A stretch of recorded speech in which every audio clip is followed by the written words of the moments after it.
Let's cover everything you need to know about using and utilizing all the awesome features on the Kucoin exchange. This has been highly requested because I use Kucoin for almost all of my crypto needs, desires, wants, money-making schemes. So we're going to cover how to transfer money into your account, how to use that money and buy basically any crypto that you want. They have tons of options here. How to lend out your cryptocurrencies and earn some passive income on your long-term holds. And we'll cover a little bit on how to stake coins to earn even more passive income. Now, I really like this exchange because it offers far more advanced tools that you can use, like staking and lending and things like that, that aren't offered on many other sites. But because of this, it isn't the most user-friendly.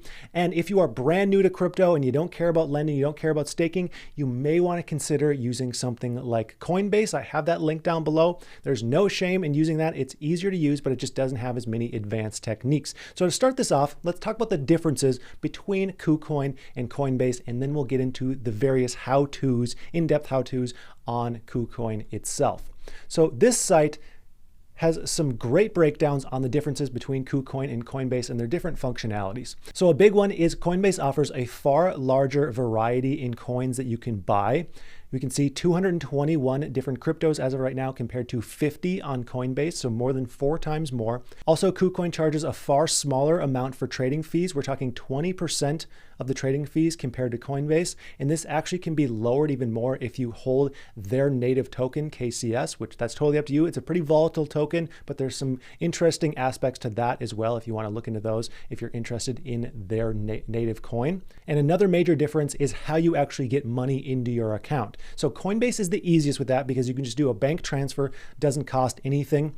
With Kucoin, you have to either buy with credit card, which I don't recommend, we're going to talk about that briefly, or transferring in cryptocurrency from another exchange like Coinbase. So going into the Kucoin exchange, we're just starting off with the credit card scenario, which again, I don't really recommend because it charges a hefty fee in order to do this. It's very straightforward. You just enter in how much you want to buy of Bitcoin or other various cryptocurrencies. You pay with your credit card, you pay a fee. Again, I wouldn't recommend doing that. I wouldn't pay 4% or whatever they charge for the credit card fees. The easier way to do that, the better way to do that is to transfer in money from another exchange. So in order to do this, you go up to Assets, and then this main account, Deposit and Withdraw. Go up to Deposit, select the coin that you're depositing. Make sure this is the correct coin. Most of the time, people seem to transfer Bitcoin just because that's the most familiar coin. You choose the account that you want to deposit this into. Now, this doesn't really matter which one you deposit into, but just remember the trading account is the only one that you can actually spot trade coins into. So if you deposit into your main account, and then you want to trade the crypto that you're depositing into another coin, you're going to have to transfer it to your trading account anyways. So a lot of times I'll just leave it on trading account. And then this is the address that you'll use. Now this will change based on your individual address and the coin that you're using. So again, make sure whichever coin you're depositing is selected up here because this makes a big difference as to the address that you are depositing into. So you'll copy this address and then you'll go over to whichever exchange you're buying on, something like Coinbase or Binance. We'll do an example with Coinbase. I use Coinbase in order to transfer into Kucoin. So I have nothing against Coinbase. I think it is much better for beginners, someone who has zero familiarity with Coinbase. You may want to open an account here, and then if you get more comfortable with it, then maybe open a Kucoin account as well, transfer some money in there, play around with lending and staking and other things like that. So in order to transfer money in from Coinbase, this is Coinbase Pro. So when you open a Coinbase account, you also get a Pro account. They have slightly smaller trading fees, but you'll go up to Portfolios up here, and then you'll click Withdraw. Whatever type of coin you're trying to withdraw, let's just say Bitcoin, you're going to withdraw it to a crypto address. And this is where you paste in the address that you get from the Kucoin site. Whatever your wallet address is, you'll just copy that, paste it here, the amount you're trying to transfer. It'll charge a small fee, and then you'll withdraw that onto your Kucoin account, and then your account will be funded. If it's Bitcoin, it can take half hour or sometimes even more depending on current network speeds, but don't worry, you'll see the confirmations. It may look like it's not transferred for a little while. It may be a little bit scary for a couple minutes, but I've never had an issue with it. I've probably done something like 50 transfers into KuCoin from Coinbase at this point. As long as you make sure this address is correct, you just copy and paste it in there, you'll be good to go. Now, once you have the money in your account, how do you trade that into different coins? So we're just going to say, let's say you had some Bitcoin transferred into your account. Now you want to buy some ADA, because I absolutely love ADA. So let's say you want to buy some ADA. In order to do that, you would go up to trade and then spot trading. This brings up your spot trading account. Now you'll have a trading password as well that you'll need to set and enter that in before you can do any trading. But now let's say we want to trade our Bitcoin for ADA. So the easiest way to read this, because it gets kind of confusing with the slashes here, is to read it like I am buying, whatever the first one is, with the second one. So in this case, I am buying ADA with USDT. Or down here, I am buying ADA with Bitcoin, which is what we're doing in this example. So you'd click that, it brings up your ADA to Bitcoin purchase, and then you purchase it down in the bottom right here. Now, because I don't have Bitcoin in my trading account, I'm going to do this example with USDT.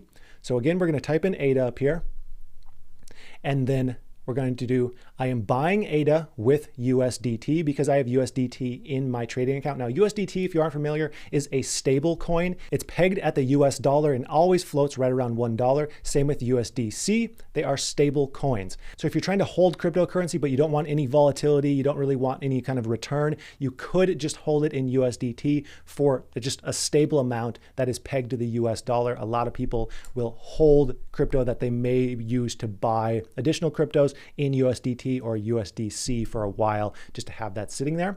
So we're going to buy ADA with USDT. Brings up the graph here. Let me pull myself down. Now I'm just going to do a market order for the sake of this example. If you aren't familiar, a market order is just placing an order at whatever current prices are. So you could be subject to a little bit of volatility. More professional traders tend to like to do limit buys at a specific price. We're just doing a market order for this case. So for this example, we're going to buy $10 worth of ADA with USDT. We're just going to type in $10 here. If you wanted to buy the entire amount in your trading account, for example, you could just click 100% and it puts your entire trading account balance there. But we're just going to do $10 in this case. You put that down, click buy ADA, and there you go. The order has placed successfully. Now, if I wanted to buy a different coin like Bitcoin with USDT, for example, we'd type in Bitcoin here. And remember, we read it like I want to buy Bitcoin with USDT. You would just click that.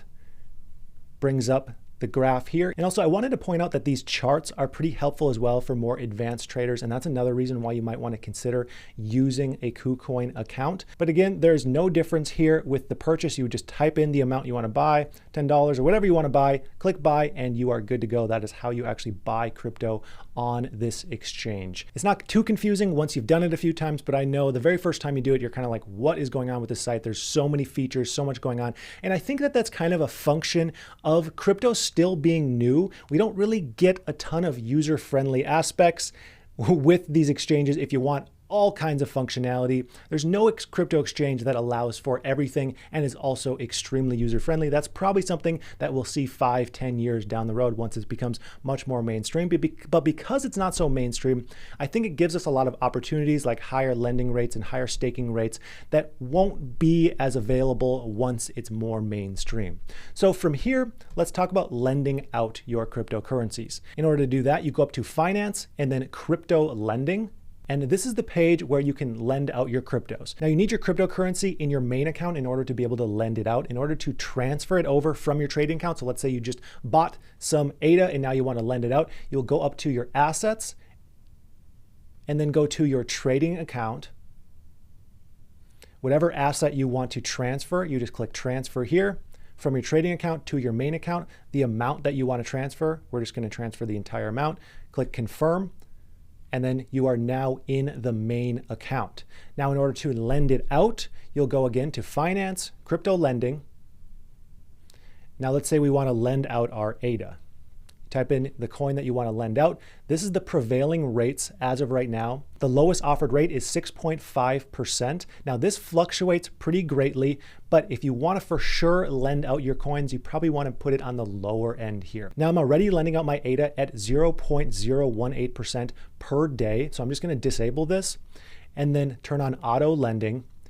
And your reserved amount is the amount that you want left in your account. So let's say you want to keep $100 in your account just in case you want to sell it off or transfer that into something else. You would put $100 here. If you want to lend out your entire amount of that various cryptocurrency, you type in 0. I usually just leave it at 0 because what I find is the people who loan up the coins typically will return them much sooner than the actual due date. So there's actually more liquidity here than having it locked up for 7, 14, or 28 days. Now, I typically just leave it on 7-day lending unless the current rates are really high. Then I'll do the more extended lending dates just to try and earn a little bit more from people who do keep it for a longer period of time. But if the rates are low, I'll just keep it on 7 days. And then the minimum daily rate, I'll typically just put this on the lower end, maybe within the top 3 here. So in this case, we're going to do 0.019.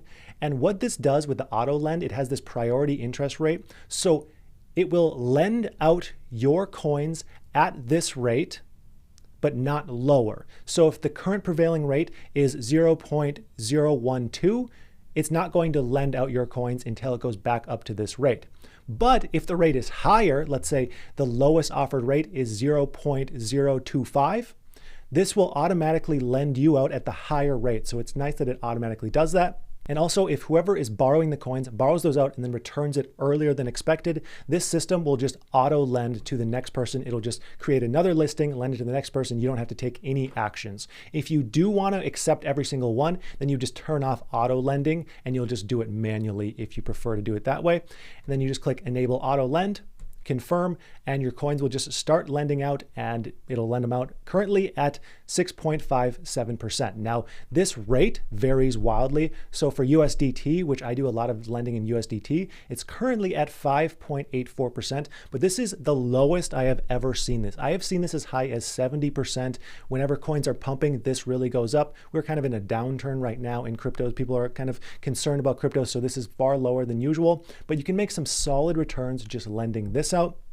Bitcoin, fairly low. This one seems to always float around the 2 to 4 or 5% range, but you can lend out basically anything on Kucoin. Now, you might be wondering, what is the risk with lending? Now, of course, nothing is ever risk-free. So you'll also want to dig into this yourself, do some due diligence yourself. I'm not a financial advisor. This is not financial advice, but how it works to increase the safety of the system is 15% of your lending profits get taken out as a charge. 10% of that 15% goes to an insurance fund, and that insurance fund is only used if whoever is borrowing your coins gets liquidated and they can't cover completely whatever they are borrowing from you. Now, I have lent out hundreds of thousands of dollars on here, and I've yet to see one settled with the insurance fund. So in my opinion, the insurance fund is probably more expensive than it should be, but I'm glad that that safeguard is there. And then 5% of the 15% cut goes to Kucoin itself as, just a broker fee, if you will, so they can make some money off the exchange as well. So do your own due diligence on this as well, but I really like the lending aspect here in the fact that you can lend out basically any coin. This is one of my favorite features of the Kucoin site. And by the way, if you want more in-depth information on various coins, you might want to consider joining my Patreon, because we do all sorts of things on here, like buy alerts. Whenever I buy any crypto or stock, I'll put up a buy alert and why I purchased that specific coin. I post all my research notes and charts that I make for various investments that I'm digging into. We have private live streams, we have private content, tons of stuff going on there. There's a limited number of spots open right now. So if you are interested, you probably want to join sooner than later, but this is an option if you want a community to talk to about cryptos and stocks and things like that, and buy alerts and reasoning behind my purchases individually. Now, going back to the Kucoin site, let's talk about how you can stake your coins and earn even more passive income. Now, this is a much more advanced topic, and I'm just going to briefly discuss how you do it. So you'll go up to finance and then earn, and this brings you to the pool-x.io page, and this is Kucoin's staking site. So how you stake a coin is you'll want to go into your assets, transfer whatever assets you're trying to stake into your PoolX account, and then from there you can go to your PoolX account and stake the coins that you're trying to stake.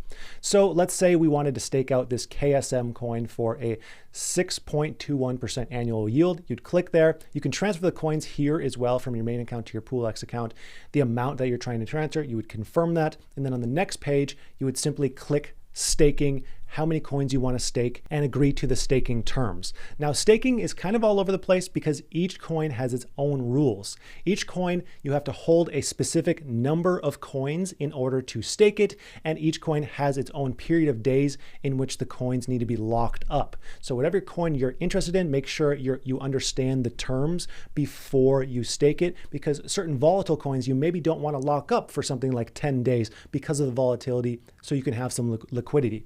Now, one thing that PoolX does that's pretty interesting is they do give you a little bit more liquidity in allowing you to exchange staked coins. So they do have a marketplace built into PoolX where if you have a coin that is locked up, you can actually exchange it on an open market for someone else who is looking for that coin. However, remember, you may not always be able to do that transfer. So I would recommend only staking coins that you're willing to stake for that period of time, just to be safe and be 100% sure that you can handle the volatility there.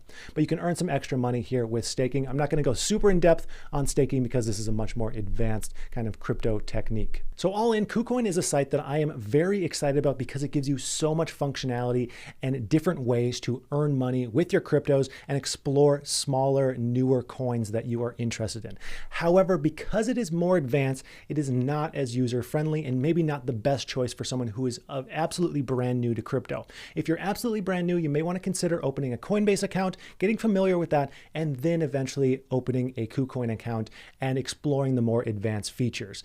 I don't think there's anything wrong with starting with the more basic version of crypto, just getting a more solid introduction and then moving on to more advanced if you like everything having to do with crypto. So I have links down below for both Coinbase, where you can get $10 in free Bitcoin when you open your account. Plus, they'll also send me $10 in free Bitcoin if you want to use that link. And there's a link down there for Kucoin where you will save an additional 30% on your trading fees by using that link. So go ahead and check that out. Let me know if you have any other questions. Leave them down in the comments below. Make sure you like this video, subscribe if this was at all helpful, and hit that notification bell. So I'd like to thank you for watching, and I hope you have a profitable day.